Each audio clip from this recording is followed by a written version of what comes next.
Imagine being the black sheep of your family, and then you meet a loving group of people, people that treat you like family.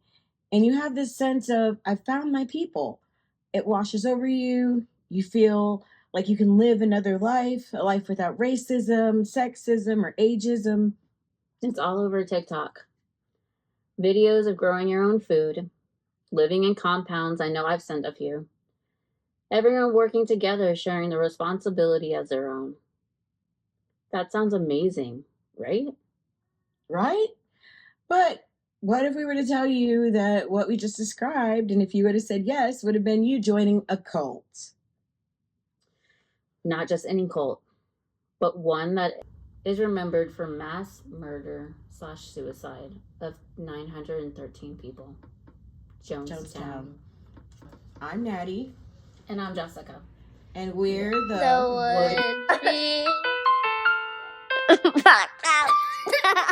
And today we are going to talk about cults and how people historically have just become part of them. And a lot of times you don't even realize that what you're joining is a cult. Until it's too late. Exactly. And the reasoning behind why a lot of people join cults, I realize, is that you want a sense of belonging. Family. Exactly. Because it's like, if your family doesn't understand you, you're the black sheep of the family, you're the outsider, what do? You go and you look for, exactly, me too. Yeah. You go and you look for your tribe. Yeah. But sometimes your tribe doesn't have your best interest, especially when it's led by a narcissist. And psychotic, delusional psychopath. Exactly. And that's exactly what basically happened to these people. I mean, I like talking about the Jonestown one just because in the beginning, it seemed like such a good idea. It really did. I was actually looking at that. There's racial equality. Yes. It wasn't just everybody looked the same. Everybody was mixing together during a time after segregation. And, they're like, we're going to build this community and we're going to do this. It sounded amazing. It sounded amazing. We're like, and it kind of scares me because I thought about it and I was like, actually, I would love to live in a place where everybody got along, everybody works together, everybody were all equal, take care of children. And we're not having to... living off the land, not having to work for the man. Right. And, yeah, like, if you market it that way... yeah, everybody would join. It's like, we know how that ended for all those people. And it's like... Yeah, because I watched documentaries, and I think the one I was telling you about where, they interviewed people that, were there. That. It messed like that one black lady was like, yeah, I was one of his followers, and, I was there from the beginning. And, you saw pictures of what she looked like back in 1976. I'm like, oh my God, that's probably, somebody's mom or something now. Like, have you ever seen that show Mixed-ish? No. It's a spinoff of Blackish. And they, hint at it because it's like, how the mom is rainbow. Okay, so it's about her life because she grew up, mixed. So her dad was white and her mom was black. And she hints at the fact that they were in California and they were a part of a cult. They were yeah, and we lived on the they didn't say cult. I forgot what she called it, but she's like, oh, we lived in the colony with the children. That's what they call it. It's a colony. Wait, I'm like, are they hinting that they were a part of the Jonestown cult? There were people that survived. Yeah. And it was kind of in jest, but I'm just like, are people getting this joke or getting what's going on in the background? Because I just thought that was interesting. But it's like, yeah, they said they lived on the compound. That's what it was. And that's what they called the Branch Davidians in Waco. It was the compound. It wasn't in Waco, guys. Okay. It was outside of Waco, but I mean. Just saying. It was. David Koresh was. Yeah, that was screwed up. Another one that was on to damn the man, screw this government. And then also we see how it's like, can we get somebody that just doesn't lose their freaking mind? But it's like, what we've learned from also the whole P. Diddy situation, I'm bringing it back to that, that we talked about in our previous episode. If you didn't see that, go back and look at that. Go ahead. It'll be around here somewhere. Somewhere. But when you get so much power, it just corrupts you completely. Like the corrupted gems and Steven Universe. I'm sorry. I had that reference. Or that. I don't know. I don't really like it, but, Lord of the Rings, Frodo had the ring and corrupted him and shit. And, so it's just like you have all this power, but if you don't, I guess, handle it correctly, this is what could happen. Because, yes, Jonestown could have been a good thing. I feel that it started out I think most cults start out as like, yeah, this is a good idea. Because how the hell do you get people to sign up for something if it's like a shitty idea? That's how I feel. Like manipulation. And intimidation. But in the beginning, you were promising this and you were promising that. Everybody that was at Diddy's house was promised a good time. His good time. Didn't always. Yeah, they didn't specify whose good time it was, but somebody was going to have a good time. We just knew, we didn't realize that somebody was P. Diddy, but I mean, yeah. Anyways, but that's, you know, that's how it is. It's like these false hopes and promises, but then they're so charismatic that you believe that they could do this. Yes. And that's the scary part, is like, because there are some people that are really great at sales. I was never that person. But like having, you know, jobs and listening to people in sales, it is interesting. Just like all the stuff they say. That BS though too. Like they could sell anything. Do you believe it? No. I don't believe it either. But you know. But okay, so there are somebody that will. We were talking mess about Scientology not too long ago. Yeah. Okay. So I was like, this is ridiculous. Why would anybody sign up for that?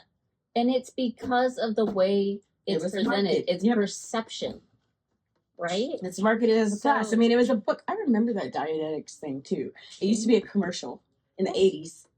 I swear to God. Like, I've never read it because, I mean, you know, it was like an adult book. But I remember all these, like, I don't know. We just had, like, off-kilter, you know. They could still advertise cigarettes and shit, like in the 80s, and, you know, magazines. Okay, we're going to pause for a second. Sorry. Pause. I'm sorry.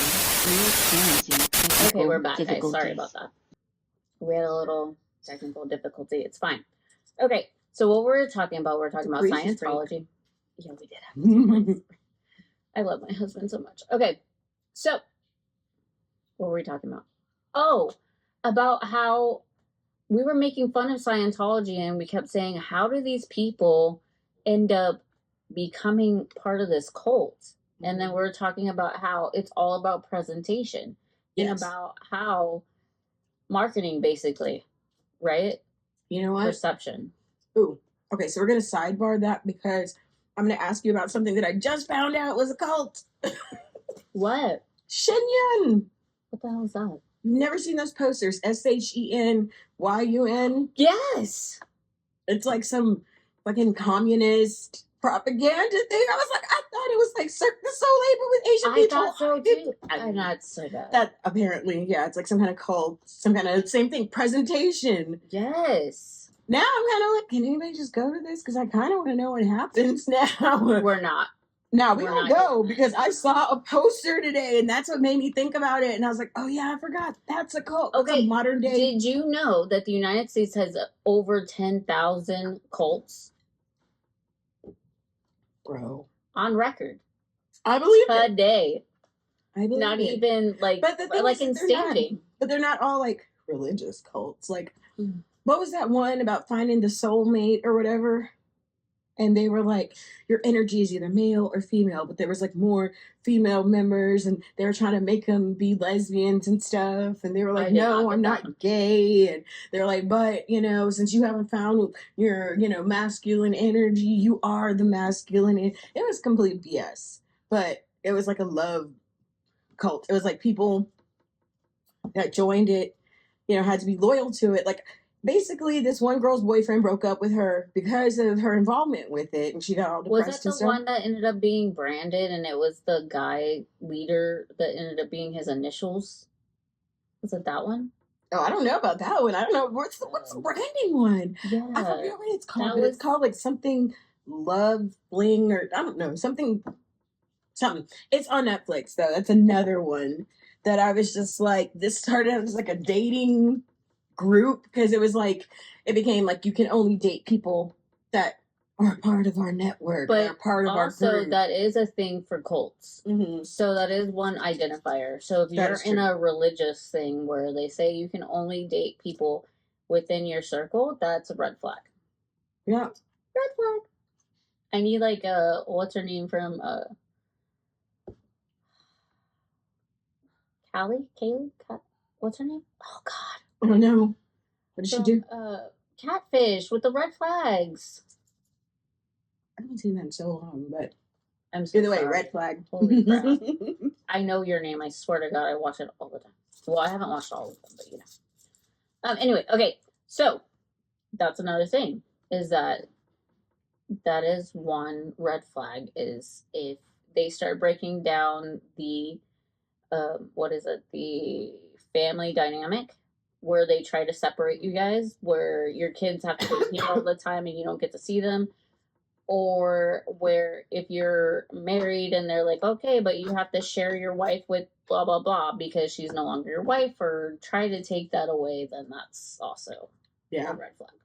And I also need red flags. Yeah, we do. We get those just whole red flag, green flag, checkered flag. There's a such thing as a green flag. There's that, like the whole separation of families, but there's also the other one where they separate you from like your people, like, you know, let's say, family, like that one girl that had, you know, she actually had, you know, she had met a man, but, you know, he wasn't a part of this program and he thought all the stuff she was going through was stupid, because I think it was supposed to be like classes on how to find your soulmate. So yeah, like the marketing behind it too. It's like Scientology does that. They put you through classes. I was looking at the website.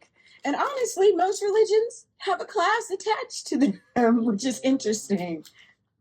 I went to Catholic school. Enough said, you know. We had theology classes. Like, you know, every religion has some type of class where they're supposed to teach you more, or you're supposed to know more, or you're supposed to learn more about it. But that also, I feel, is like when you kind of make the decision for yourself, like the people that decide to leave Scientology. Yes. You know, kind of decide to see shit for themselves, and they're just like, no, I don't believe in this anymore. Like, it's kind of, I have a clear view now, and this is not what I want to be a part of. But it kind of reminds me too of like some type of, like gangs and like the N word. I don't know if we're allowed to say it. Italian people. Mafia? Yes. I think we can say mafia. Okay, organized crime? There you go. There you go. Like you're surrounded by the same people. Yeah, you're surrounded by the same people, so things that you would normally be like, that's weird, end up being kind of normalized, and because you're around those people all the time and you don't have an outsider telling you like that is weird, like you need to check that person, because you don't have any outsiders, and they do that for a reason. But with a lot of people that have left cults and things like that, at some point, they did get like a moment where they realized what was going on was wrong. Yeah. Because I noticed that about the Jonestown thing. You know, at first they were like, yeah, we're all on board. Yeah. And they just started doing some real messed up stuff. Dudes are getting, what was it? Not castrated? Sterilized or whatever. Remember? No. Was it that one? Was that the one where they had to get vasectomies? No. Wait, so okay, that's a different one. Yeah. So I have a thing on that. Okay, so for some members who attempted to escape, drugs such as thorazine, sodium, I can't even say that. Valium? Well, yeah, Valium. Pentathlon? Pentathlon? Okay, so heavy drugs. Heavy drugs. Okay. And were administered in an extended care unit. Armed guards patrolled the area. Little kids were like put down at the bottom of a well and sometimes hung upside down. So, I mean, if you don't go along with what they're trying to say and what their teachings are, there are consequences. And that's when people probably, I mean, some people started to be like, okay, this is messed up. Like, you're torturing children. Yes. You know, what did they do to deserve that? You know? Sorry. Yeah. I know we're all eating. And now it becomes a mukbang. But yeah, you have to look it up later on. It's a thing. But with cults, I think that's what it is. Like, they want to isolate you to get you alone.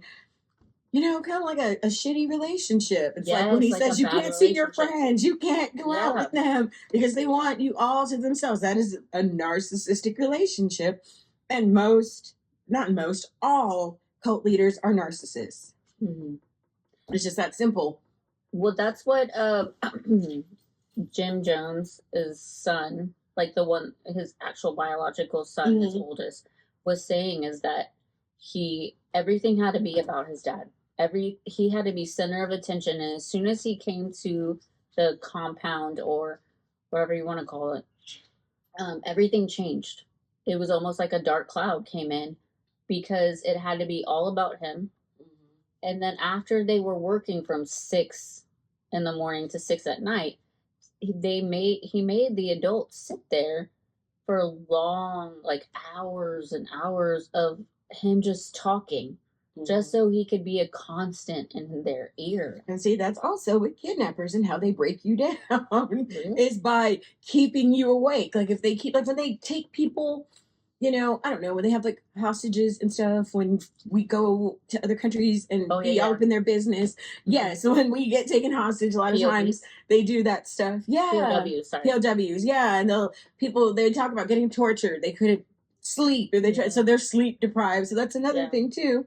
It's like, what the heck? And that's just horrible conditions. I've heard about that in some reality shows. What was it, the Squid Games one? I didn't see it. They were like, yeah, they didn't let us sleep. We hardly ate. Da, da, da. And I'm like, did you not see the movie? But anyways, or movie, not movie, show, miniseries, whatever the hell it was. But that's another way of control, because when you're tired, when you're hungry, are you really thinking clearly? And that's the thing. It's like, so if you're always just on the verge of starvation and you're just always, tired, you're just kind of in a trance, and whatever they say, you're just following. It's like hypnotism with extra steps, I guess, because that's brainwashing. Yeah, and you just kind of go along with it. You're very compliant, It's like when you go to a psych ward, they want people to be sedated. Yeah. They don't want them to be able to just like jump around and be like, no, I don't want to do this. They don't want you to resist. They want you just to easily go do your 12 hours worth of work and then come here and listen to me preach for 18 hours. And then, no, don't go to sleep. Spray them with water. I had a relationship like that. Damn. Where like I'd be at work and I'd be like super tired. I'd come home and they're like, this is why you're a horrible person. Wow. And you have to stay awake and listen to me just talk for hours. Wow. Yeah. And until I just was like, okay, yeah, whatever, you're right. Like, that's that. It was a thing. Like, I was just like, narcissists do that shit. It's like, normal people kind of realize, like, no, not everything can be about you. I mean, yeah, it's nice for things to go your way, and it's nice for you to get what you want, but you can't always get what you want. I try to tell my kids that. And you can't force people to give you what you want, because that's also wrong. Yes. So, okay, so in conclusion, what we've learned about cults is that, number one, they prey on people who are looking for something. It's like if you go out there looking for something, you're lost. There you go. It's like you're the lost sheep. It's like, oh, come with me, I can be your family. Yeah. We can do this together. And I think that's why, like they were saying, like he was going to churches and stuff. He was preaching. Like when he'd give his speeches, it was like he was preaching. And for whatever reason, it seems like the easiest people to prey on would be people who are into whatever type of religion. Yeah. Because they want to believe, like, oh, that there's a savior out there. Yeah, like they want to believe there's an afterlife. Oh, if I do all this, then that's going to get me into heaven. Like, I think, what is it with Scientology? It's the steps, and you have to be a clear or whatever to get to. When I was looking at Scientology, I got like lost into the fact of like what is it called? Hold on, I have it on a different one. Sea Org. Yeah. So Sea Org is like actually like the naval ranking. Yeah. Yeah. And then like the people there have to you can get married, but you're not able to have children. If you have children, you have to get dropped down into a different section. And then once your kids... people do have kids that are in Scientology, but it's like, that's the sacrifice you got to make, I guess. No, well, you can come back once they're 6 years old, but then your kid has to go to a communal space. And you can only see them for maybe an hour after in the evening or on the weekends only. Jesus. Yeah. And then they train them to be in the Sea Org. Yeah, see. So that's another thing. When it's like when you're mistreating the kids, or it's like if people want to have kids, cool. If they don't want to have kids, cool. But I mean, that's their option, and it's like no, you're not going to be dedicated enough with a kid. Like, damn. Okay, I have a weird thought. Mm-hmm. Okay, so people that work in like corporate jobs, doing CEOs, like they're CEOs, okay? They are always at work, right? They could be at work for what, 40, 50 hours, 60, 80 hours, right? Yeah. And they're not able to see their kids, right? And they usually send their kids to boarding schools. Yeah. So there's a thing about that. American economy a cult. I mean, okay, sorry. Yeah. Because there's some documentary I watched about Paris Hilton talking about like the boarding school that she got sent to and kids getting touched and stuff, but then also getting abused, but also those same tactics of they wouldn't be able to sleep. They'd have to stay up. They'd have to do all these jobs. They'd have to, and I'm just like, dang, it's always like the same pattern. It is. And it doesn't matter, like, and it's just like kind of like how you said, it's like we just keep doing it to ourselves. Like, it's a cycle, and it's kind of sad. And this is why, things are, well, how we've gotten to today, I guess. Yeah. Because the fact that there's that many cults out there and that new ones just form every day. Like, I watch documentaries, and I have now heard of about 5 or 6 cults that I didn't even know were a thing. Because, there's famous ones like Old Boy, Koresh, and Scientology, Jonestown. Right. There's a lot of different ones that, we know about because of, I think it's because of the amount of followers they had or whatever. I think it's because of the downfall. And the tragic end. Yeah, we get the tail end of the fact. And you're like, how many people died in one day, one event? It's like 900 people. Like, dang, in one day. Well, at first so hold on. Let's go back to Jonestown. So going back to Jonestown. So, in 1976, the first 500 members moved to Guyana with a heart of hope and promises for a better life. The temple members worked 6 days a week, from 6 a.m. to 6 p.m., to build on the over 3,000 acres of land that they had leased from the local government. Houses, electricity, schools, and clinics started taking shape. Their future looked bright, and their visions of utopia seemed to be coming to fruition. Despite the temple members working days, they attempted to hold on to the hope as they saw all of that hard work would soon pay off. Dark Shadow joined. They joined them in Guyana. Members could feel a sudden shift as Jim Jones joined the colony. He demanded their passports and their loyalty. Jones would soon require all colonists to join him as he lectured for hours into the night. He would punish anyone who denied him. He showed no boundaries, respect, and soon the once utopia became a work camp. Jones did not stop there. He soon attempted to break up the family unit. Children were forced into communal living and would sometimes only be allowed to see their biological parents for an hour at a time. Everyone was forced to call him father. Ones that didn't comply, again, were met with public beatings, were drugged, or even drugged while in isolation for weeks or sometimes months. They started to reach out to their family that used to be Jonestown members, and those people ended up getting in touch with Congress, right? Yeah.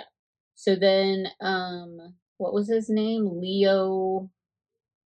Do you remember his name? Oh, the guy that came there to investigate what was going on in the journal. I forgot his name too, but yeah. And he came there, and then they tried to shoot his plane down or something. No, okay, so not that guy. No, yes, that guy, but that's not exactly what happened. But yeah, so he came with his aide and different people from news outlets, and at first they wouldn't let them in. They were like, "No, you're not invited. You can't come." And then finally, they allowed a certain amount of people in there, and they were, showing them around, and they're like, "Well, I mean, it looks fine." because everybody was forced to act like they were happy and everything was amazing. Because on the outside looking in, and you see this little utopia without seeing all the horrible things that you kind of sweep under the rug. Exactly. Yeah. It looks great. But then people started passing them notes. And they found out they were being held there against their will. Yeah.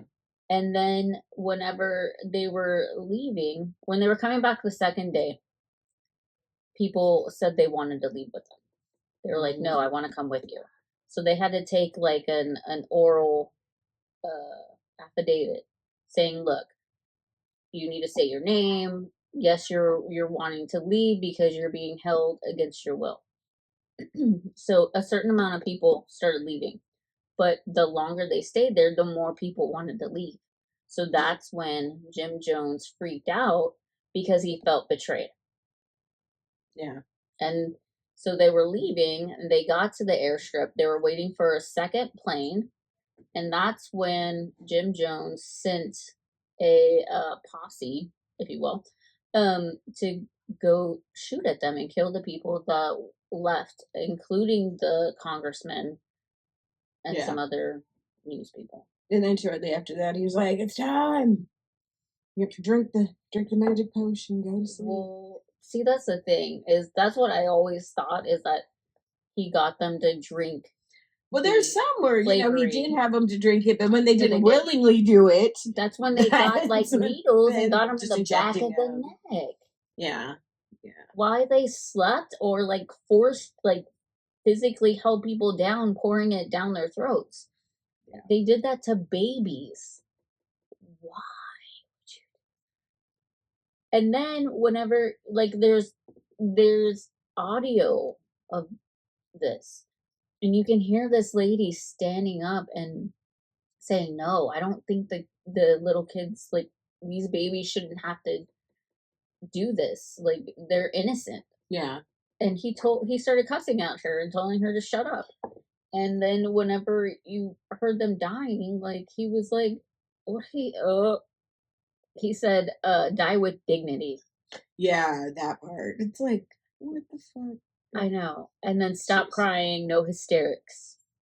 Like, dude. Are you kidding me? It's just like a narcissist, you know? It's like you have that abusive person, and then they're like, why are you crying? You make me hit you. I've already told you twice, that's exactly what it is. Red flag. That sounded like it was a little personal there. No, I'm like, my life is not like that. But I've seen a lot of shit, I know people that have gone through some shit. And it really does sound exactly like that.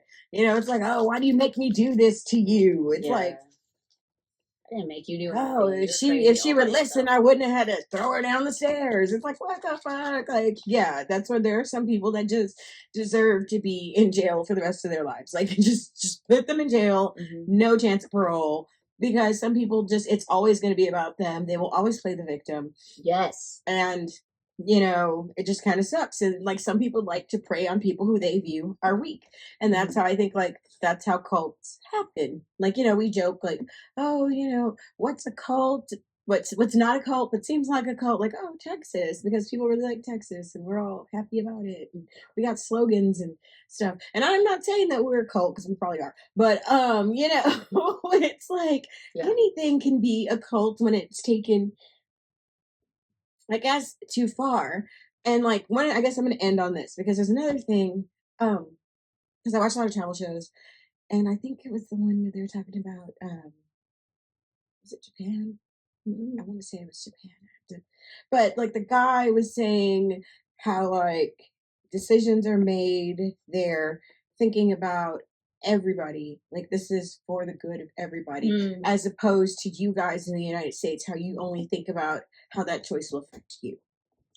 And I was like, damn. I was like, is Japan a cult? But I mean, like, because I mean, you think about it, the laws they have, like there's certain places in Asian, countries where you can't do this, that, or whatever. And to us, it seems like really stupid or whatever. But to them, Like, remember that guy with the whole gum situation got caned in Singapore and stuff, and having spray paint there is illegal. There's stuff like, where is it? I think it is Singapore, where they ask that question. Some of the travel shows, like, gum, because it's not illegal.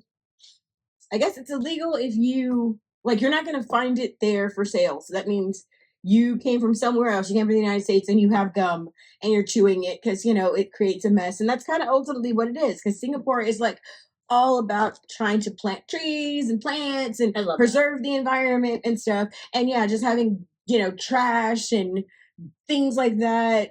I don't know, just, you know, it's kind of counterproductive. So it's like, yeah, it seems kind of strict over here. But then I'm thinking about the greater good of like, hey, this is our planet, this is our country, this is where we live, and we got to share it with each other, so don't be a douche. And, you know, here in the United States, it's like, but what about my rights? I have a right to chew gum. And on that note, I'm done. Okay, ladies and gentlemen, I would like to point out that she ended on gum. I did. Okay, so Jessica would like to say something. Go for it. I just have to remember what I'm saying. Like, I don't know. I'm kind of hyper on like some Reese's and a dark bottle. Chocolate and beer. Chocolate and beer. Oh, I don't have lyrics for that. I'm sorry, I was still like in the groove. Okay.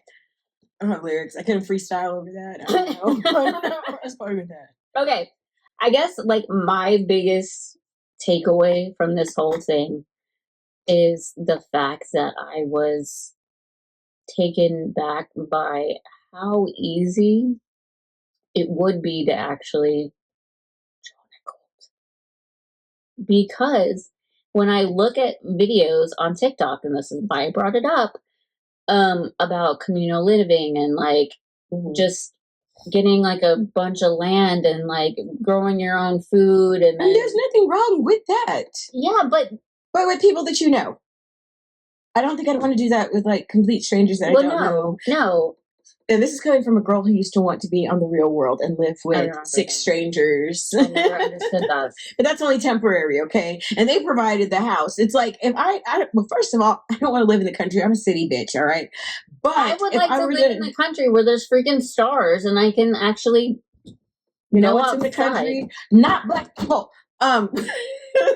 Kidding, there's probably some. I'm not one of them. I don't know. I want to live where it's like, I also like things that are convenient. Like, I like being able to have running water and electricity and stuff. I can't go off grid. That's what Brandon likes. Brandon's like, I want to go off grid. And I'm like, you know, that's fine. If you want to do this, but do it with people that you know, just not some weird people that you meet. Because at the end of the day, if you don't know them, that's how it ends up being like a situation where they come through and kill everybody.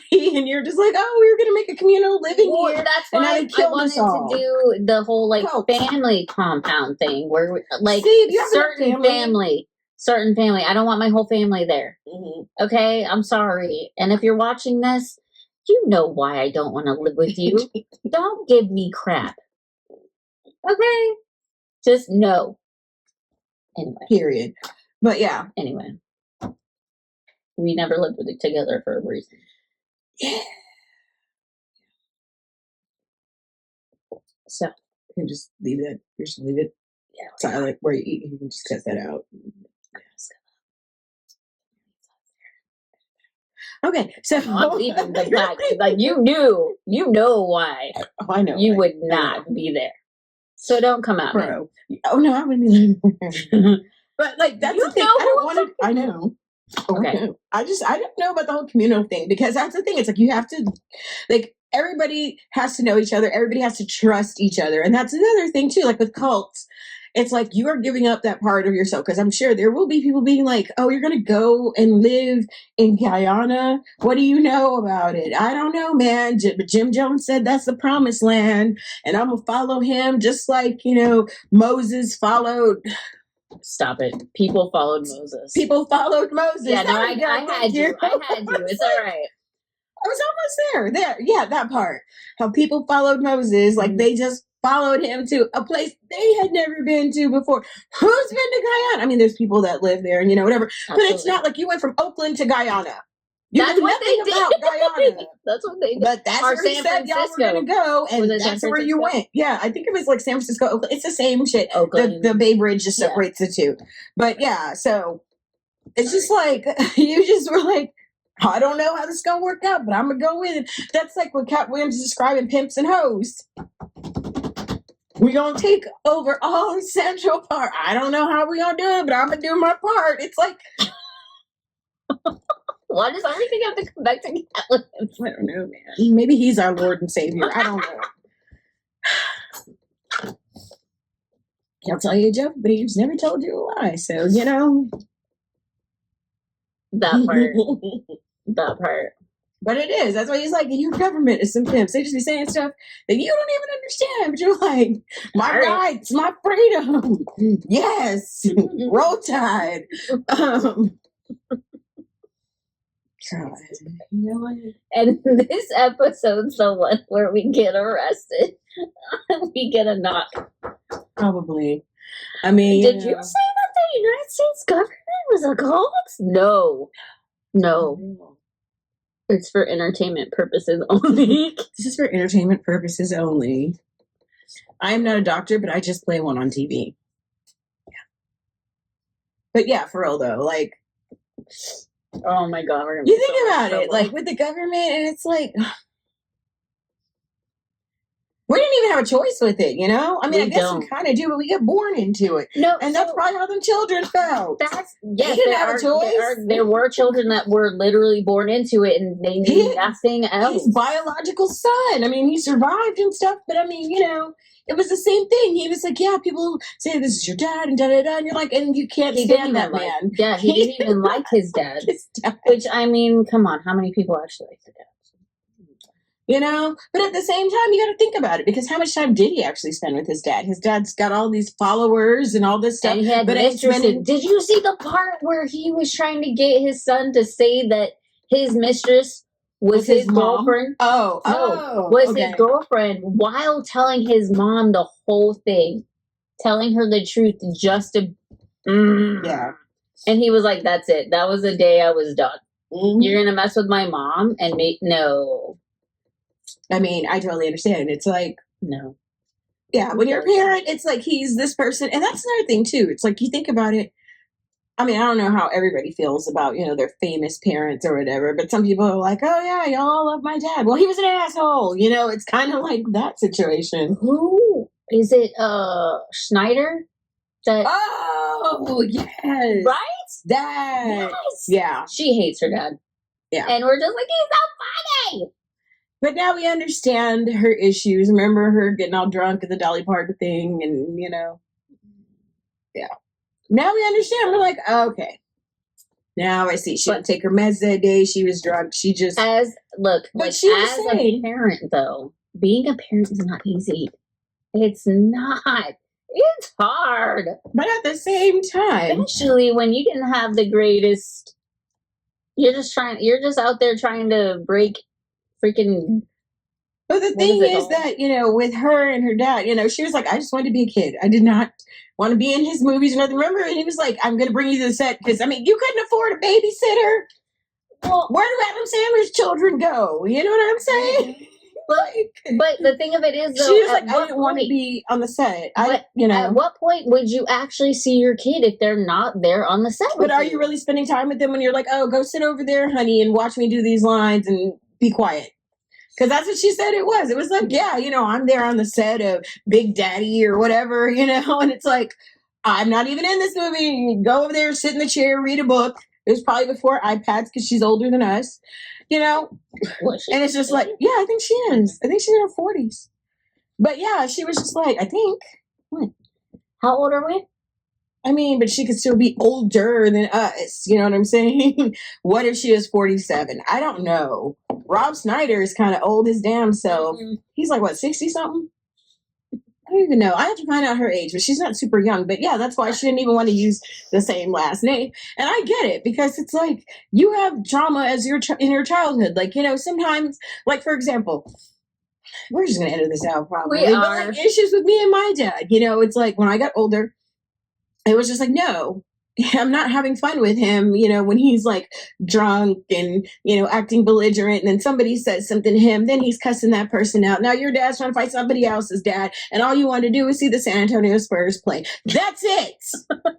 So, yes, sometimes you're like, you know what, maybe I don't need to go with daddy. It's okay. I'll stay home. Like, this isn't fun for me. This isn't fun for him.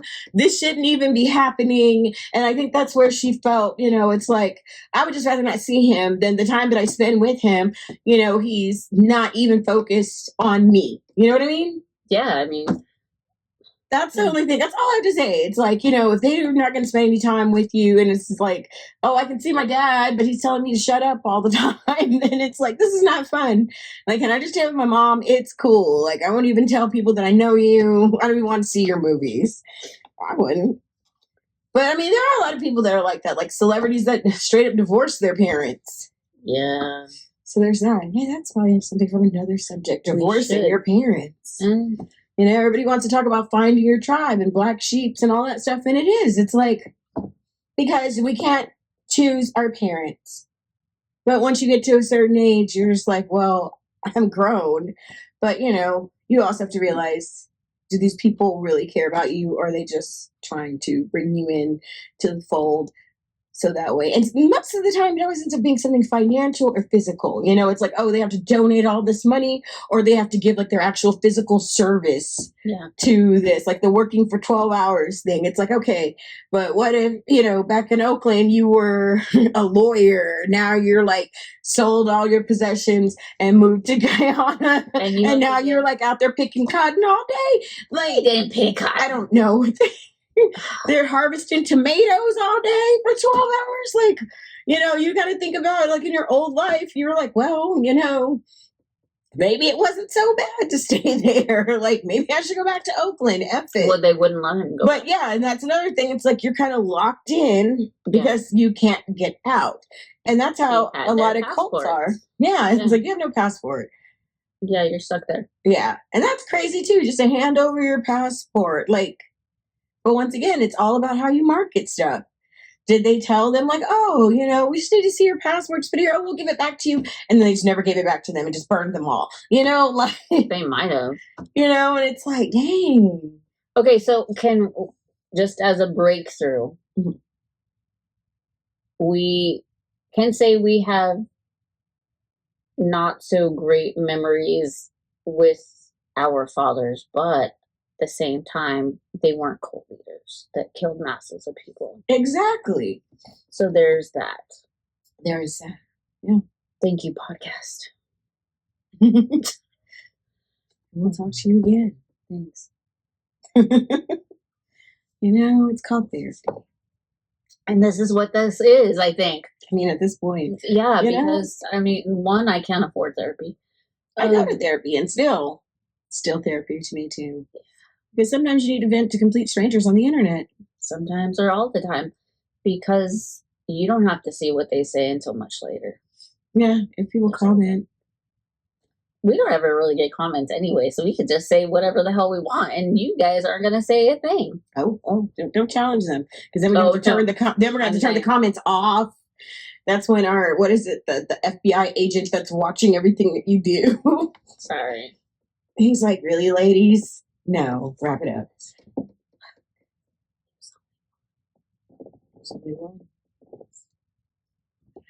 Anyway, straight to hit the vodka. Dare me to drive.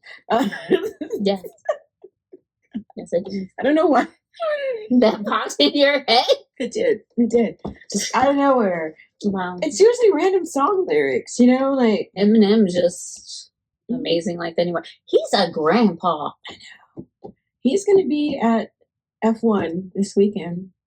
It's like $300 something to go. Up tickets.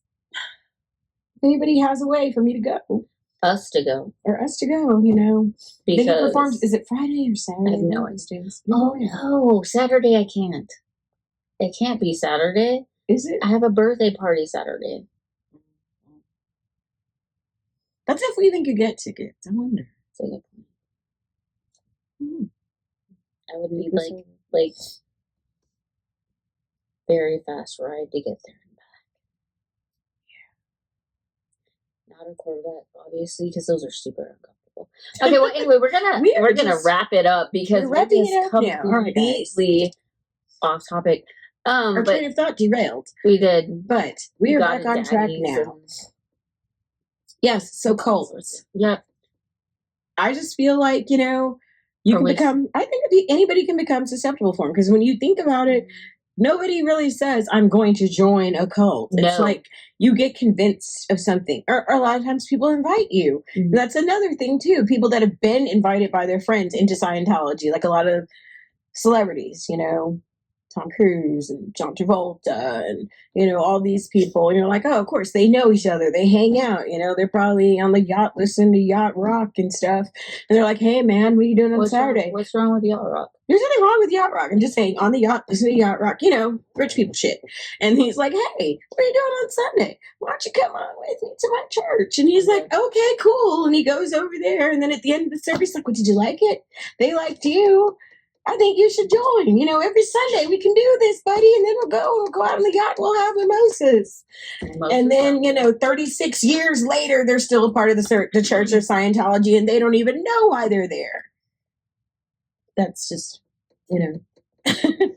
But her ramblings about Scientology and how easy, how susceptible you can be without even knowing. Yeah, and it's like a lot of networking, you know? There really is. Because I'm like, I'm cool with networking. I mean, depending on jobs and businesses and things that you do, you have to network with people. I feel like the best way, you know, to help out other people is, you know, like if I can help out somebody, then I'll do it. If somebody asks me for help, you know, if I can help you get this job, or if I can help you get this interview, or if I can help you, you know, I don't know, start a business or something. Like, if I can help you, I would like to help you. I'm all about networking. I'm all about meeting other people that like the same shit that I like and are interested, and we can have conversations about this sort of stuff. So there's nothing wrong with networking at all. And I think that's another reason. That's another reason why cults became popular too, because people recommended them to their friends, and you got to recruit, you know, it's like missionaries, like Mormon. How they have to go out there and Jehovah's Witnesses knocking on people's doors like, hey, the Lord's coming. Are you ready? Jehovah. That's definitely a cult. That's a whole nother thing. I've known a few of them. Because there used to be, across from my grandma's house, there was a Jehovah's Witness church. There's one not too far. Yeah. Lots of places, actually. I haven't seen one in a while, but they're there. No, they're definitely there. Yeah, but like we had neighbors that went to that church, and like when I was a little kid, I didn't know that they didn't celebrate birthdays and Christmases. So, you know, that like should be a red flag anyway. If you can't even celebrate yourself, that's an issue. Yeah, I was just like, well, I could never be a part of that. Like when I was a little kid, I was like, well, could never be a part of that religion because, you know, I like holidays. I like celebrating. Yeah. Some people are like, it's my birthday. It's another day. I'm just like, you know what? It's the day that you were born and you're still here. So there you go. Because I know so many people that are not. So that's why I celebrate my birthdays, because I didn't even expect to be this old. My God, what am I doing? But I didn't even think I'd make it to 30. I'm not like, lying. Like, yeah, it's the fact that I'm past 30 is an amazing feat. Y'all are stuck with us. Yeah. Anyways, so how are we gonna wrap this up? I guess I don't know. We got 7 minutes. Okay. Well, to wrap things up, yes, it's easy to be susceptible to cult. Be weary. Look for those red flags. If it sounds too good to be true, then it probably is. Or, you know what? Do your research. Because so many people just take stuff at face value. They're eating the dogs. They're not. We can cut it out. Anyway. It's cool. But either way, fact check. Just fact check. Like that's why the internet exists. It's not just so you can watch people do dances on TikTok. Well. But you know what I'm saying? It's like we have knowledge at our fingertips. But not everything that you see on the internet is the truth either. Well, that's true. That's why you smart. See, that's why they told you in school when you do those reports, and they're like, you got to cite multiple sources. Right. That's why they're like, oh, I need a cited page of at least 5 references or whatever. Are we wrapping it up? We are wrapping it up. Yeah, we got like 6 minutes. Okay. So research before you decide to just give your time, energy, and especially money. to any organization, even charities. Look them up. Look at what they stand for. Look at what they do with their money. Like the whole thing with Chick-fil-A. And be wary if your religion is a corporation. That's not a religion. Exactly. It's not a religion. It's a business. It's a business. So run away. Okay. All right, guys. Well, we are the Would-Be Podcasters. And we're signing off. Bye.